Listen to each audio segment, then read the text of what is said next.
Hi అండి, అందరికీ నమస్కారం అండి. Welcome back to searches kitchen channel స్వాగతం అండి.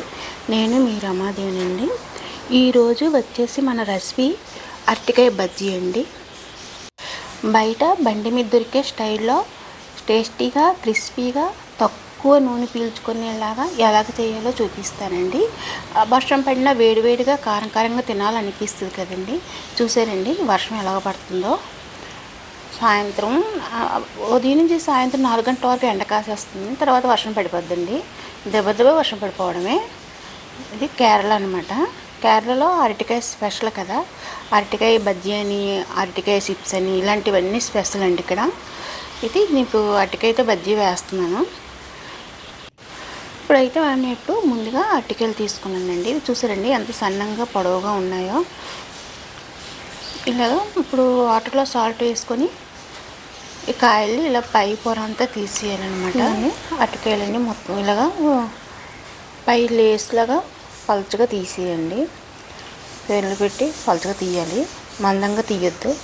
బజ్జీకి వేసుకునేటప్పుడు అరటికాయ ముక్క వేలాడిపోయినట్టు అయిపోద్దండి, బజ్జీకి నిలబడదు అనమాట మందంగా తీసేస్తే.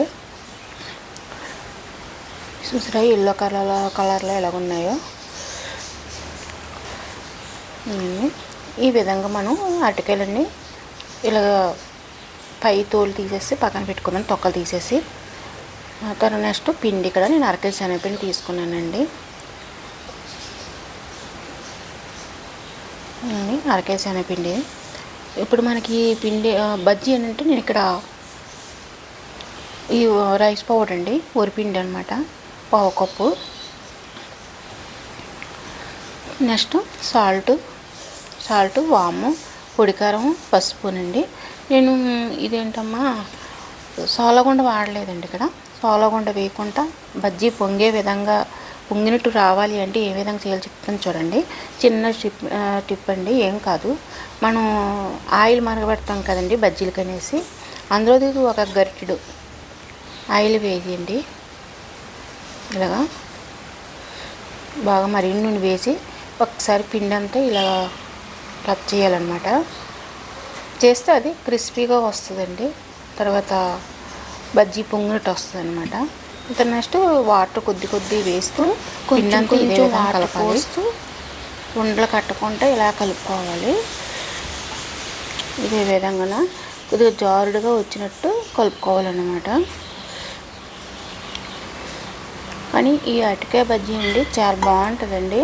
ఇదే అరటికాయలతోటి తీపి కూడా వేస్తారండి ఇక్కడ. అరటి పళ్ళుతో కూడా వేస్తారండి బజ్జీలు.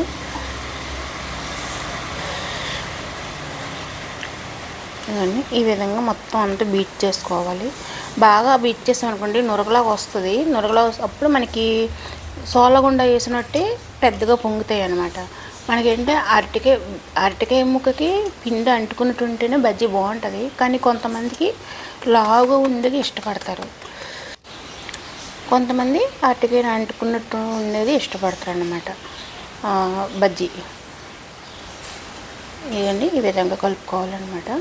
తర్వాత మీకు ఇంకా చిక్కదనం అనిపిస్తే కొంచెం వాటర్ వేసుకొని కొద్దిగా పలచబెట్టుకోవచ్చు. ఇలాగా చూడండి. అదండి ఇలా ఏను పట్టేవంటే నిండా అంటుకున్నట్టు ఉండాలన్నమాట. ఎలా ఉంటే మనకి కరెక్ట్గా ముక్క అంటుకుంటుంది. ఇలాగ బాగా బీట్ చేసేసుకోవాలండి. అయిపోయింది. ఇప్పుడు ఈ పక్కన పెట్టేద్దామండి. ఇప్పుడు కలిపాం కదా, ఈ బ్యాట్ను పక్కన పెట్టేసి ఇప్పుడు అరటికాయలు ఎలా కట్ చేసుకోవాలో చూపిస్తాను చూడండి. ఏ విధంగా కట్ చేసుకోవాలండి ఇది.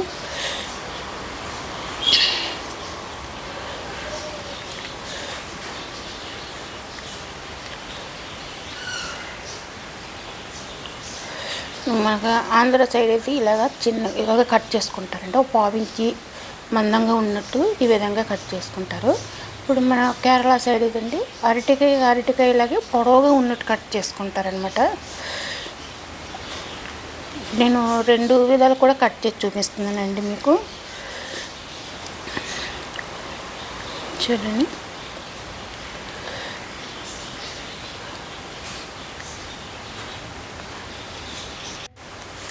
అవి ఎల్లో కలర్లో ఉన్నాయండి, కానీ పళ్ళు కాదు, కాయలేనండి. ఇలా సాల్ట్ వేసి వాటర్ 2 సార్లు కడిగేసుకుంటే మనకి అరటికాయ ముక్కలు కండ్రెక్కువ అనమాట. నెక్స్ట్ కొన్ని ముక్కలు ఇలా తీసి పెట్టుకొని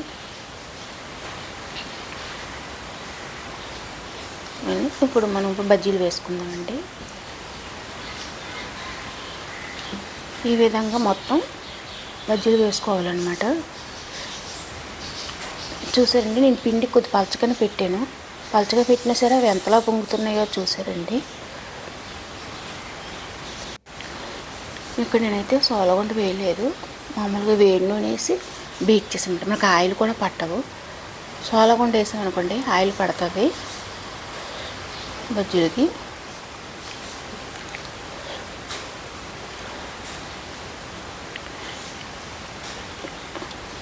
నెక్స్ట్ ఇవన్నీ పొడోటీ కూడా వేసాను.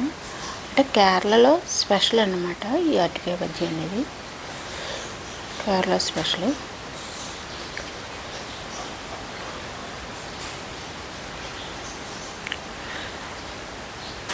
సాయంత్రం 4 అయ్యేసరికి టీ తాగుతాం కదండి. టీ తాగినప్పుడు టీతో కూడా వేడివేడిగా మనకేదో తినాలనిపిస్తుంది కదా, ఏమైనా ఇలాగా అరటికాయ బజ్జీలు ఇలాగా స్నాక్స్ లాగా వేసేసుకొని తినేవచ్చండి.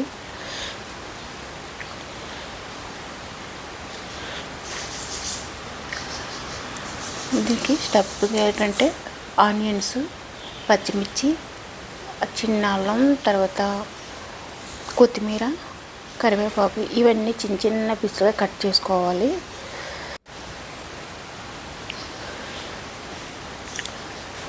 ఇదండి మొత్తం వేసేయటం అయిపోయింది. ఇప్పుడు మనం స్టవ్కి చూద్దామండి.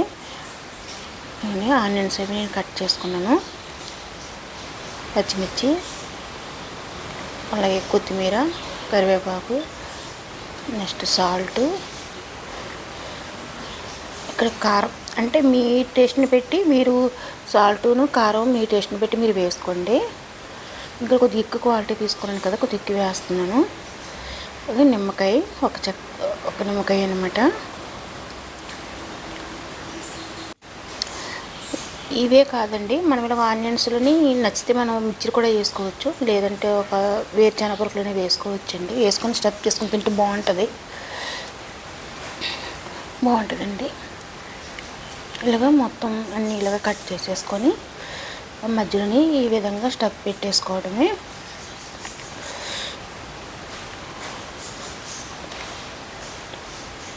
కానీ చాలా బాగున్నాయండి. మీరు కూడా ఒకసారి ట్రై చేయండి. అలాగే మా వీడియో నచ్చితే లైక్ చేయండి, నా ఛానల్ సబ్స్క్రైబ్ చేయండి.